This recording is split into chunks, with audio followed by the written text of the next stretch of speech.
Class 12 final history suggestion. তোমরা দেখেই বুঝতে পারছো ইতিহাসের বিশিষ্ট এবং সব থেকে অভিজ্ঞ শিক্ষক যার ভিডিও প্রত্যেকবার তোমরা আমাদের চ্যানেলে দেখো।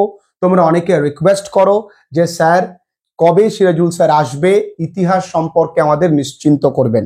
আজকে স্যারকে পেয়েছি।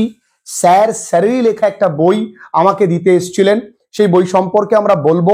অসাধারণ লিখেছেন এবং বইটা হতে পারে ছোট, কিন্তু বইটার ভেতরে স্যারের জীবনের সমস্ত পরিশ্রমটুকু লুকিয়ে। যাই হোক, ওই বই বিষয়ে বলবো। স্যারকে আগে ওয়েলকাম জানাই। স্যার ওয়েলকাম আবারও। স্যার আজকে 12 সমস্ত টেনশন, গুরুত্বপূর্ণ প্রশ্ন, প্রতিবার ছেলেমেয়েরা উপকৃত হয় এবং স্যারের চ্যানেল সাজবাতিতে তোমরা ইতিহাস সম্বন্ধিত সমস্ত কিছু পেয়ে যাবে। কোনো কিছু তোমাদের ডাউটস থাকবে না। এবং স্যারকে তোমরা কমেন্টস করলে আমি দেখেছি স্যার প্রত্যেক কমেন্টে রিপ্লাই দেওয়ার চেষ্টা করেন। তাই পুরো ভিডিওটা দেখো এবং স্যারের চ্যানেল ভিজিট করো। তাহলে স্যার প্রথমেই ক্লাস 12 যে এই বছর সিলেবাস, তো এরা লাস্ট ওল্ড সিলেবাসে পরীক্ষা দিচ্ছে। তাই অনেকেই প্রশ্ন করছে তাহলে আমাদের খাতাটা কি একটু লুজ করে দেখা হবে, বা খাতা দেখার ক্ষেত্রে কি সেটা মাথায় রাখা হবে? একদমই না। লুজ করে কেন খাতা দেখা হবে? তাহলে তো শিক্ষার মান এতদিন যেটা বয়ে আসছে সব পৃথিবী ব্যাপী শিক্ষার মানটা কমে যাবে। লুজের কোনো ব্যাপার নেই। তুমি যেমন পরীক্ষা দেবে দেখবে ঠিক তেমনই নম্বরটা পাচ্ছ। স্যার এবার সরাসরি চলে যাই, যেটার জন্য ওরা অপেক্ষায় রয়েছে। ইতিহাস উচ্চ মাধ্যমিকের 2025-এ গুরুত্বপূর্ণ প্রশ্নগুলো, মানে আপনার নিরিখে যেগুলো বেশি গুরুত্বপূর্ণ, আপনি রিসার্চ করে যেগুলো মনে করেন যে এইগুলো গুরুত্বপূর্ণ, সেগুলো যদি ওদেরকে একটু বলেন। আচ্ছা, সবার আগে 2025-এর শুভকামনা রইল নতুন বছরের। আমার জীবনের অনেকটা জায়গা জুড়ে আছে তোমাদের প্রিয় শিক্ষক মিঠুন স্যার, আমার ভাইয়ের সমান, এবং প্রতি বছর আমি আসি, ওর ডাকে সাড়া দিই। আমার চ্যানেল তো আছেই, কিন্তু ওর চ্যানেলে আমি আসবই। এবং এটাও তোমরা দেখেছো যে আমার চ্যানেলে দেওয়ার আগে কখনো কখনো ওর চ্যানেলে এসেই আমি আমার সাজেশনেরটা দিয়ে দিই। তেমনই আজকে যেগুলো খুব ইম্পর্ট্যান্ট সেগুলো আমি বলছি। পেশাদারি ইতিহাস বলতে কি বোঝায়? অপেশাদারি ইতিহাসের সঙ্গে পেশাদারি ইতিহাসের পার্থক্য কি? মিথ বলতে কি বোঝো? মিথ ও কিংবদন্তির পার্থক্য নির্দেশ করো।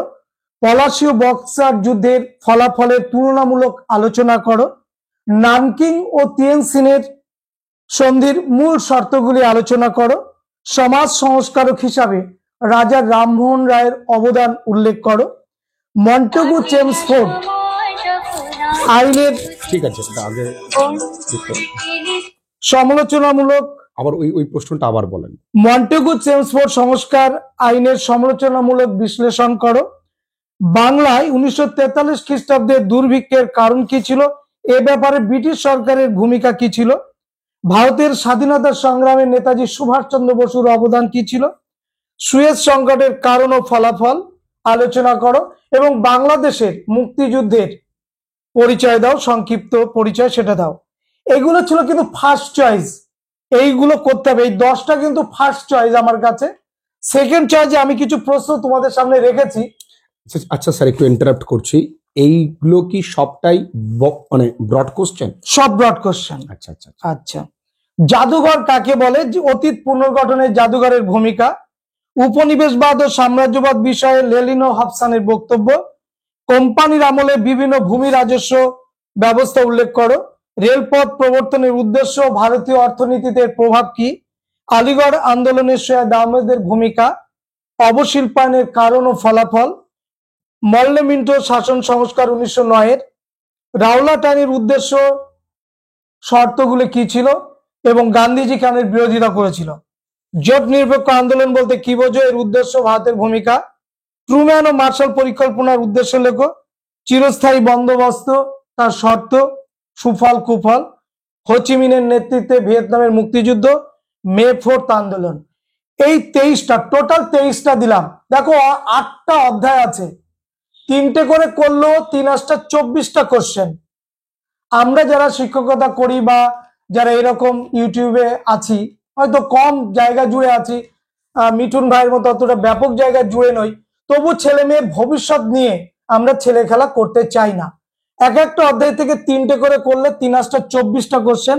আমি 23টা দিয়েছি, ফার্স্ট চয়েসে রেখেছি কিন্তু আমি 10টা কোশ্চেন।